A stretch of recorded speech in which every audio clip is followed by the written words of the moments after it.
He was alone in the rain, crawling through freezing mud with a weapon that was never supposed to be used the way he was about to use it. The Germans in the bunker 50 meters ahead didn't know he was coming. His own company didn't know where he was.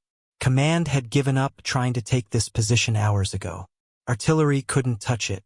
Tanks couldn't angle their guns low enough. Every man who'd tried a frontal assault was dead or dying in the wire. But Private Pedro Cano had decided that doctrine didn't matter anymore, that the rules written in training manuals back in Georgia meant nothing in this frozen German forest where men were dying because nobody would break the stalemate. He had a bazooka. He had 6 rockets. And he was going to put the first one through the firing slit of that bunker from a range so close the backblast might kill him before the Germans ever could. The Hürtgen Forest in December 1944 was not a battle. It was an abattoir. The trees were skeletal, stripped by artillery until the forest looked like something from a nightmare, all splintered trunks and branches hanging at wrong angles. The ground was frozen mud that turned to slush under rain, then froze again at night, creating a surface that was neither solid nor liquid but something that grabbed at boots and made every step an act of will. The Germans had been here for months. They knew every trail, every ravine, every place where the forest opened just enough for a machine gun to sweep an entire killing zone. The Americans were attacking because Eisenhower needed the dams and the road junctions and the symbolic victory of pushing the Wehrmacht back toward the Rhine. The Germans were defending because they understood that every day they held this forest was another day to prepare the defenses deeper in the Reich, another day to move reserves, another day closer to whatever miracle they still believed might turn the war. Pedro Cano's company had been in the line for 11 days. They had taken 400 meters of forest. 60 men were gone. Not dead, necessarily. Gone. Evacuated with trench foot, shrapnel wounds, artillery concussion, frostbite, shock.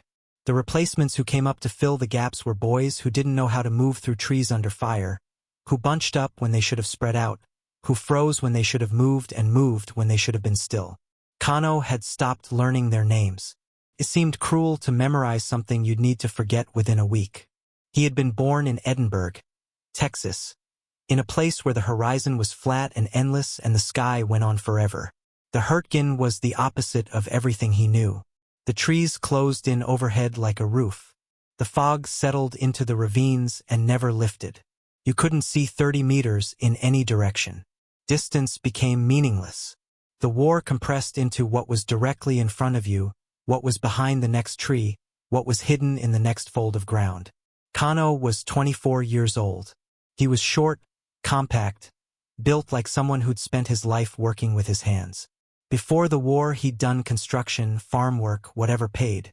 He wasn't educated in the formal sense, but he understood systems, how things worked, how force and leverage and timing could accomplish what raw strength couldn't. That understanding would save his life and end many others. December 2nd began with rain. Not the clean rain of a thunderstorm, but the cold, persistent drizzle that soaked through wool and canvas and never stopped. The company was supposed to advance at dawn toward a series of German positions that intelligence had identified as a reinforced squad, maybe 15 men, dug into log bunkers with interlocking fields of fire. The terrain was a gradual slope covered in dense undergrowth and fallen timber, the kind of ground where every step forward had to be earned. The attack started badly. The lead platoon moved out and immediately took fire from positions that weren't on the map. The Germans had moved overnight, or the map was wrong, or intelligence had underestimated the strength of the position. It didn't matter. 3 men went down in the first burst. The rest dove for cover and stayed there. Cano was in the second wave. He went to ground behind a fallen oak that was 3 feet thick and already chewed up by machine gun fire from previous attacks. The sound of an MG-42 is distinct. It doesn't make the slow, rhythmic thump of an American .30 caliber. It screams. It fires 1,200 rounds per minute, so fast the individual shots blur into a tearing sound like fabric ripping, like the air itself coming apart. The Germans called it the bone saw. The Americans called it Hitler's zipper. Cano called it the problem. He could see 2 bunkers from his position.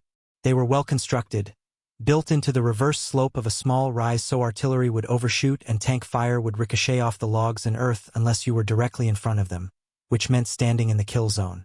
The firing slits were narrow, angled to cover specific approaches. The Germans inside were invisible, just muzzle flashes in the dark interior and the constant ripping sound of the machine guns traversing back and forth. Cano watched the tracers arcing over the ground, watched how the fire came in patterns, watched where it concentrated and where it paused. He was a problem solver. This was a problem. The company commander called for artillery. It took 20 minutes to get a fire mission approved and another 10 for the shells to arrive. Cano pressed himself into the frozen mud and listened to the freight train sound of the rounds passing overhead. The explosions walked across the slope, throwing up geysers of dirt and shattered timber. When the barrage lifted, the machine guns opened up again immediately, unharmed. The bunkers were too well built. The artillery was too inaccurate. You needed a direct hit on a target you couldn't see through the forest canopy, and direct hits were luck, not skill. Tanks came up next. 2 Shermans ground forward through the trees, their engines roaring, their treads chewing up the frozen ground. The Germans let them get close. Cano saw what was about to happen and couldn't stop it. The first tank crested a small rise and exposed its belly to a Panzerfaust fired from a spider hole 20 meters to its left. The shaped charge punched through the thin underside armor and the tank lurched to a stop, smoke pouring from the hatches. The crew bailed out. One of them was on fire. The second tank reversed immediately, crashing through undergrowth, trying to get hull down before the next Panzerfaust could launch. It backed into a ditch and through a track. The crew abandoned it where it sat. By noon, the attack had stalled completely. The company was pinned across 200 meters of forest with no cover except the trees and the ground itself. Every attempt to move forward drew immediate fire. The Germans were disciplined. They didn't waste ammunition. They waited for movement and then they killed whatever moved. Cano lay behind his oak tree and thought about the problem.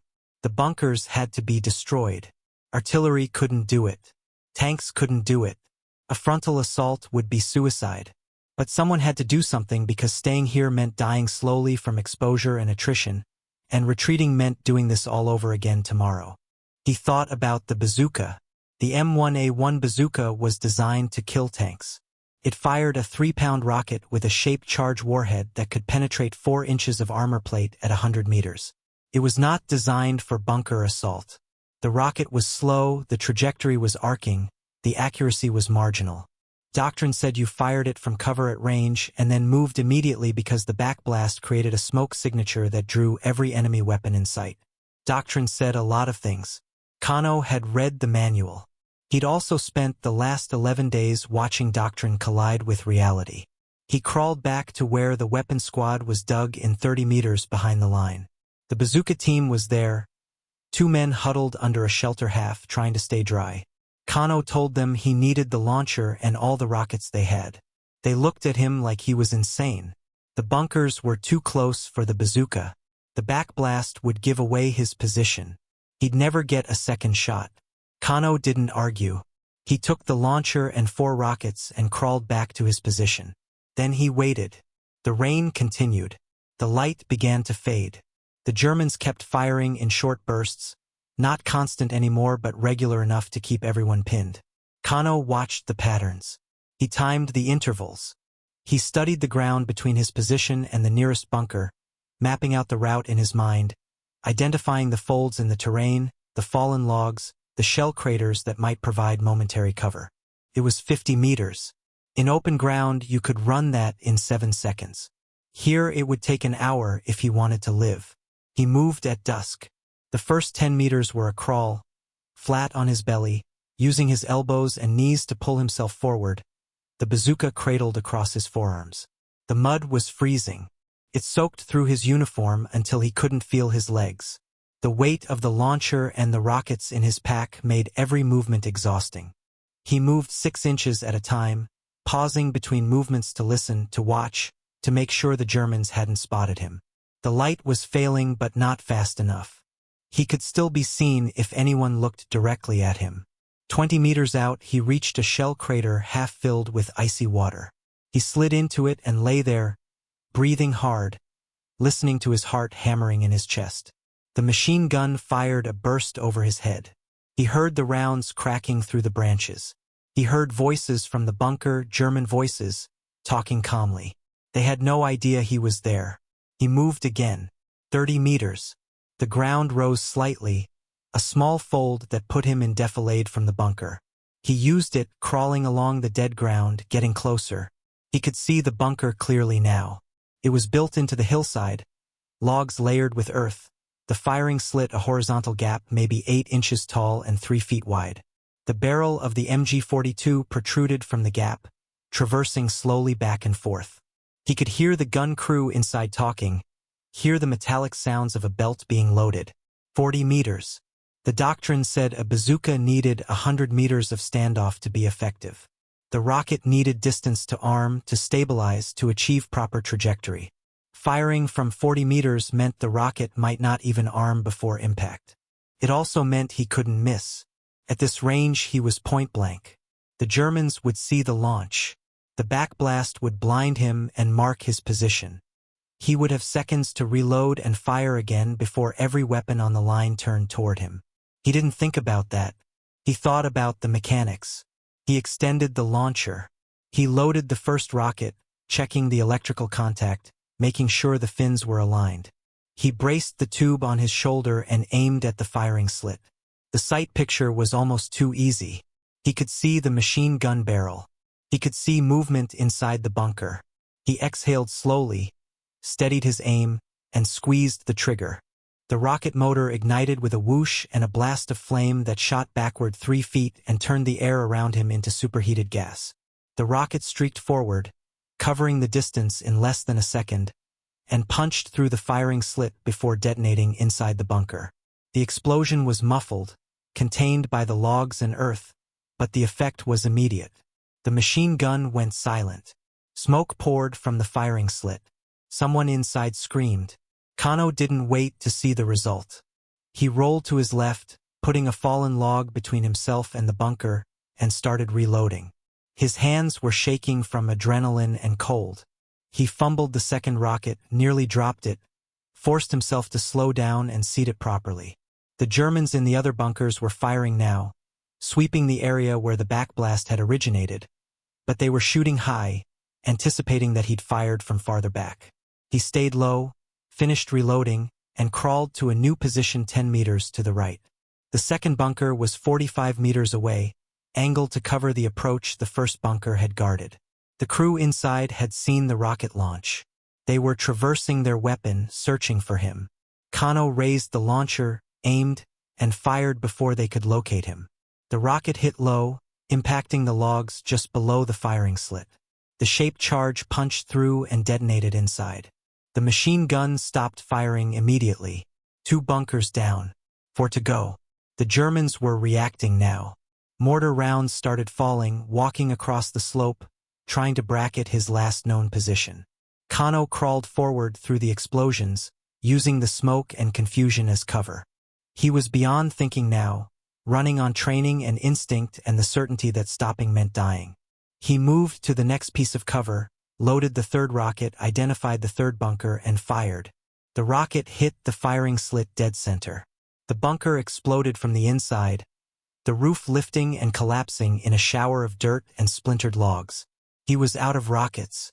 He crawled back through the killing zone, retracing his route, moving through ground that was now being systematically shelled by German mortars. A round landed 5 meters to his left and threw him sideways into a crater. He lay there stunned, his ears ringing, tasting blood. He touched his face and realized he'd bitten through his lip. He crawled out of the crater and kept moving. It took him 40 minutes to get back to the American lines. When he reached the weapons squad, he didn't say anything. He took 3 more rockets and turned around. The squad leader grabbed his arm. "You can't go back out there." Cano looked at him. "I'm not finished." He went back. The second trip was harder. The Germans knew someone was out there with a bazooka now. They were firing flares, trying to illuminate the slope. Cano had to move during the dark intervals between flares, freeze when the light came, move again when it faded. It took him 2 hours to reach firing position on the 4th bunker. He put a rocket through the firing slit from 30 meters. The bunker went silent. The 5th bunker was built into a ravine, protected by a natural depression that made it almost impossible to approach from the front. Cano circled around through a draw that was choked with fallen timber and spent half an hour crawling through branches that grabbed at his uniform and equipment. When he finally had a clear shot, he was 25 meters from the bunker, close enough to see the faces of the gun crew inside when they glanced toward the firing slit. He fired. The rocket went through the opening and detonated against the back wall. Nobody inside survived. The sixth bunker was the command position, larger than the others, built into a reinforced dugout with overhead cover. Cano approached from the flank, using dead ground to get within 30 meters. The crew inside was alert, firing disciplined bursts, covering the approaches. He waited for a pause in the firing, rose to one knee, and put the rocket through the gap between the logs and the overhead cover. The explosion collapsed part of the roof. The machine gun tilted forward and went silent. It was over. Cano lay in the mud and realized he couldn't feel his hands. The cold had gone past pain into numbness. He looked at his fingers and they seemed like they belonged to someone else. He tried to move and his body didn't respond immediately. Exhaustion hit him all at once. A wave of fatigue so profound he thought he might pass out right there. He forced himself to move, to crawl, to get back. When he reached the American lines, the company commander was there. The man looked at Cano, looked at the smoking ruins of the bunkers on the hillside, and didn't say anything for a long moment. "How many?" the commander finally asked. "6, Cano said. 6 bunkers." "Yes, sir." The commander nodded slowly. "Get something hot to eat. We're moving up at first light." Cano went to the aid station and let a medic look at his hands. The skin was white and waxy from the cold. The medic rubbed them and got circulation back and told him he was lucky. Cano didn't feel lucky. He felt empty. The company advanced the next morning and took the position without resistance. The Germans had pulled back during the night. The American soldiers walked through the bunkers Cano had destroyed. The interiors were scorched black from the rocket detonations. Bodies lay where they'd fallen. Equipment was scattered everywhere, bent and twisted by the explosions. Someone counted. 30 German soldiers dead or wounded. 6 fortified positions destroyed. A defensive line that had held an entire regiment broken by one man with a bazooka. Cano was back in the line that afternoon. The battle for the Hürtgen continued for another 2 weeks. Cano's company pushed forward meter by meter, taking casualties, gaining ground, losing it, taking it again. On December 15th, a German mortar barrage caught them in the open. Cano felt something punch his leg and looked down to see blood soaking through his trousers. Shrapnel. He didn't feel pain immediately, just surprise. The medics got him to an aid station and from there to a field hospital. The war was over for him. The Distinguished Service Cross came through in January. The medal was presented at a hospital in France while Cano was recovering. The citation described his actions in clinical language, the kind of prose that reduced 2 days of crawling through frozen mud and fire into a paragraph of military terminology. Cano accepted the medal and didn't say much. What was there to say? He'd done what needed to be done. The fact that it was extraordinary said more about the situation than about him. The Medal of Honor recommendation was submitted and quietly denied. The official reason was never stated clearly, but everyone understood. In 1944, the military was segregated. Mexican-American soldiers served but were not considered for the highest awards at the same rate as white soldiers. The review boards looked at the paperwork and made their decisions based on criteria that were never written down but were understood by everyone involved. Cano's actions were heroic, but he was the wrong color to be that kind of hero. The system had rules, and some rules were more important than others. Pedro Cano went home to Texas. He worked construction again. He married. He raised children. He didn't talk much about the war. When people asked, he would say he'd been in Europe, that he'd served with the 4th Infantry Division, that it had been cold. If pressed, he might mention the forest, but he never described what he'd done there. It seemed too much like boasting. And besides, what he remembered most clearly wasn't the heroism but the cold and the fear and the weight of the bazooka and the way his hands had stopped working from the frozen mud. Those weren't the kind of memories you shared at dinner parties. He died in 1952, 8 years after the Hürtgen Forest. He was 31 years old. Heart attack. Gone before anyone realized something was wrong. For 62 years, that was the end of the story. The Distinguished Service Cross went into a drawer. The memories faded. The people who'd seen what he'd done grew old and died and took their stories with them. The military moved on. The Hürtgen Forest became a historical footnote, one battle among thousands, a name that appeared in books about the European campaign but carried no particular weight in popular memory.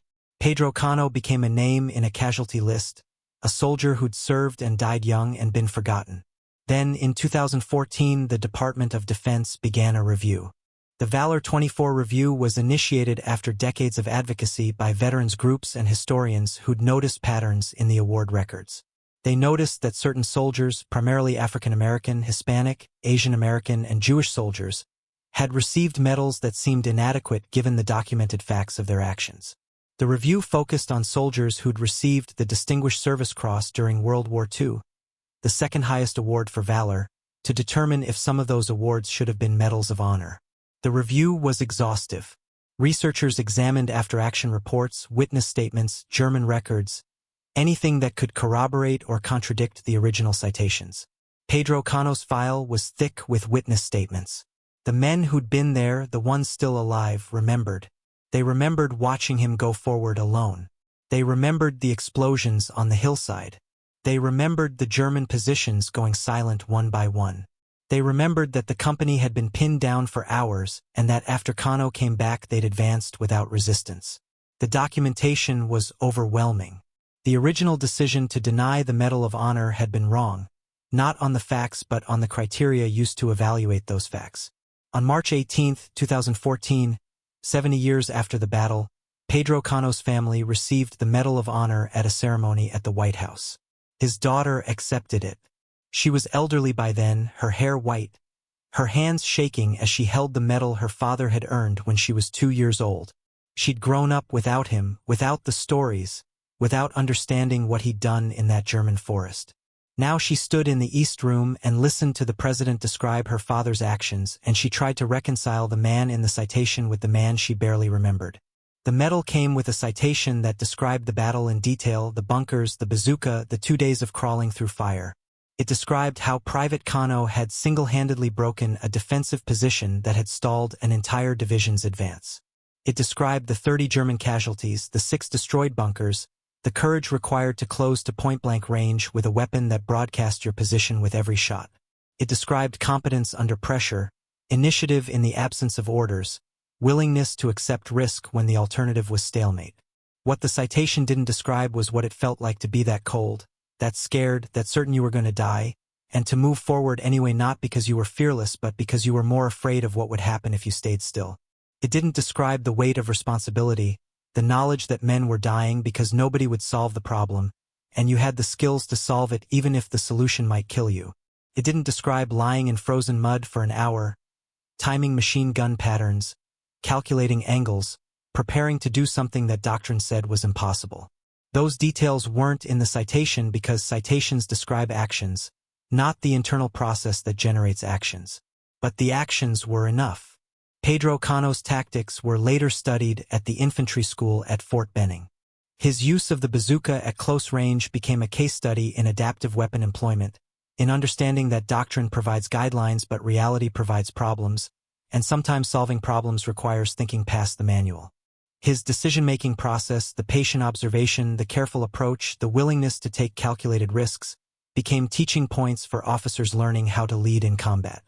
His story was cited in papers about initiative in decentralized operations, about how junior soldiers sometimes see solutions that senior commanders miss, about why rigid adherence to Doctrine can be more dangerous than improvisation.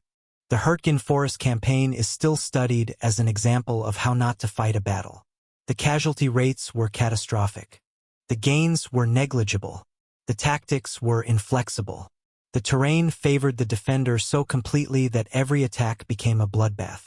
American commanders threw division after division into the forest and each one emerged shattered, having gained a few hundred meters of worthless ground at the cost of thousands of casualties. The campaign lasted from September to December 1944 and accomplished almost nothing of strategic value. It was a failure at every level except the level of individual soldiers who did extraordinary things in impossible circumstances. Pedro Cano was one of those soldiers. He didn't change the outcome of the campaign. His actions saved lives in his immediate unit, but the broader battle continued regardless. The strategic mistakes that led to the Hürtgen disaster were far above his level of authority to effect. But at the level where war actually happens, where individual soldiers face immediate problems that require immediate solutions, he did something that mattered. He saw men dying because of a tactical problem. He understood the problem. He had the skills to solve it. And he went forward alone into fire because the alternative was accepting a stalemate that was killing people. That's not heroism in the abstract sense. That's competence applied to an extreme situation. That's someone who understood systems and leverage and timing, who took those skills and used them to break a defensive position that conventional tactics couldn't touch. The bravery was real, the courage was real, but what made Cano effective wasn't courage. Courage was common in the Hürtgen. Every soldier there had courage or they wouldn't have survived. What made Cano effective was that he understood how things worked, and he was willing to test that understanding in circumstances where being wrong meant immediate death. The medal his family received in 2014 was a recognition of that competence, that initiative, that willingness to solve problems when no one else could. It was also, implicitly, an acknowledgement that the system that denied him that recognition in 1945 had been wrong, that the criteria used to evaluate soldiers had been corrupted by prejudice, that Pedro Cano had been judged not on what he'd done but on who he was. The ceremony didn't say that explicitly. Official recognition rarely does. But the fact that it took 70 years for the award to come through said everything that needed to be said about how the military viewed soldiers who looked like Pedro Cano in 1944. Today, the Hürtgen Forest is quiet. The bunkers are gone, reclaimed by the earth. The trees have grown back, thick and green, erasing the scars. Hikers walk the trails where men died in the mud. Occasionally someone finds a rusted helmet or a shell casing or a fragment of barbed wire, and they're reminded that this peaceful forest was once a killing ground. The local Germans maintain small memorials, plaques with names, stone markers indicating where certain units fought. The American military maintains its own memorials, larger, more official, listing divisions and regiments and the dates of battles. Pedro Cano's name is on one of those memorials. It's one name among thousands. If you walked past it, you wouldn't know what he'd done. You wouldn't know about the bazooka or the bunkers or the 2 days crawling through fire. You'd see a name and a date and you'd move on. That's appropriate. Cano didn't do what he did for recognition. He did it because it needed to be done and he could do it and no one else was stepping forward. That kind of competence, that kind of initiative, that kind of willingness to accept responsibility when the situation demands it, those are qualities that transcend nationality and era and circumstance. They're human qualities that manifest in extreme situations but originate in ordinary skills. Patience, observation, discipline, understanding of systems, willingness to test assumptions, courage to act when action is required. Cano had those skills before the war. The war gave him a situation where those skills became lethal. The story matters because it illustrates something true about how problems actually get solved in the worst circumstances. Committees don't solve them. Doctrine doesn't solve them. Orders don't solve them. Individuals solve them, usually individuals operating at the edge of what they're authorized to do, using skills they've developed through experience, making decisions in real time based on incomplete information. That's true in war and it's true in every other domain where stakes are high and time is short and someone has to act. Pedro Cano acted. He crawled through frozen mud for 2 days, destroyed 6 fortified positions, killed or wounded 30 enemy soldiers, broke a defensive line that had stalled a division, and never considered that what he was doing was extraordinary. He saw a problem. He had the skills to solve it. He went forward. That simplicity, that direct approach to an impossible situation, is more instructive than any amount of abstract theorizing about courage or heroism or sacrifice. The cold was real. The fear was real. The exhaustion was real. The possibility of death was real, immediate, present in every moment. And yet he moved forward anyway, not because he was superhuman but because he understood that staying still was also a choice, and that choice had consequences, and those consequences included men dying while he watched. So he moved, and because he moved, other men lived. That's the story. Not the medal, not the ceremony 70 years later, not the tactical analyses or the historical reassessments.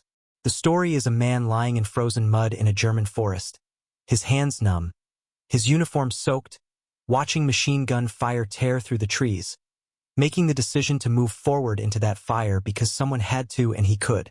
The story is the crawl, the aim, the trigger squeeze, the backblast that exposed him to every weapon on the line, the reload, the second shot, the third, the fourth. The story is going back for more rockets when any sane person would have stayed in the safety of the American lines. The story is problem-solving under conditions where most people couldn't think, couldn't move, couldn't function. Pedro Cano could. That's why his story matters. War produces millions of stories. Most of them are forgotten. The soldiers who experience them don't talk, and when they die, the stories die with them. The official records capture facts but miss the texture, the sensory detail, the internal process that turns ordinary people into effective actors in extraordinary circumstances.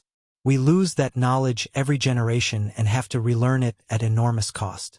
Cano's story survived because enough people witnessed it and remembered it and documented it that the review board in 2014 could reconstruct what happened. But how many stories didn't survive? How many soldiers did things equally extraordinary and left no record? How many Pedro Canos died in forests and deserts and jungles around the world and nobody wrote down what they did? The answer is thousands, probably tens of thousands. The nature of combat is that it happens in circumstances where documentation is difficult and survival is uncertain. Most of what happens in war is never recorded. We have fragments, official reports, sanitized after-action summaries that reduce chaos to bullet points. What we lose is the ground truth, the actual experience of individuals solving problems in real time under conditions of extreme stress and danger. That's what makes this story valuable. We have the ground truth. We know what Pedro Cano did, how he did it, why he did it. We know the conditions, the terrain, the weapons, the opposition. We know the decisions he made and the consequences of those decisions. We can study his actions and extract lessons about initiative, about competence, about the application of ordinary skills to extraordinary problems. Those lessons are transferable. They apply beyond the specific context of the Hürtgen Forest, beyond World War II, beyond military operations entirely. When you're faced with a problem that seems impossible, when doctrine and authority and conventional approaches have failed, when someone needs to act but nobody is acting, what do? Pedro Cano's answer was clear. You assess the situation. You identify the skills you have that might apply. You calculate the risks. You accept the risks. You act. You don't wait for permission. You don't wait for perfect conditions. You don't wait for someone else to solve the problem. You move forward and you solve it yourself. That's a lesson that's easy to state and extraordinarily difficult to execute. The gap between understanding what needs to be done and actually doing it is where most people fail. Cano didn't fail. He lay in that frozen mud and made the decision to move, and then he moved and he kept moving until the problem was solved. The simplicity of that process, the directness of it, is what makes it powerful. So here's the question that this story poses to everyone who hears it. When you're faced with your version of the Hürtgen Forest, your version of the bunker that won't die and the men who are suffering because nobody will solve the problem, what will you do? Will you wait for authority? Will you wait for perfect conditions? Will you wait for someone else to act? Or will you assess your skills, calculate the risks, accept the risks, and move forward into whatever fire you're facing? Pedro Cano moved forward. That's why we remember him. That's why his story matters.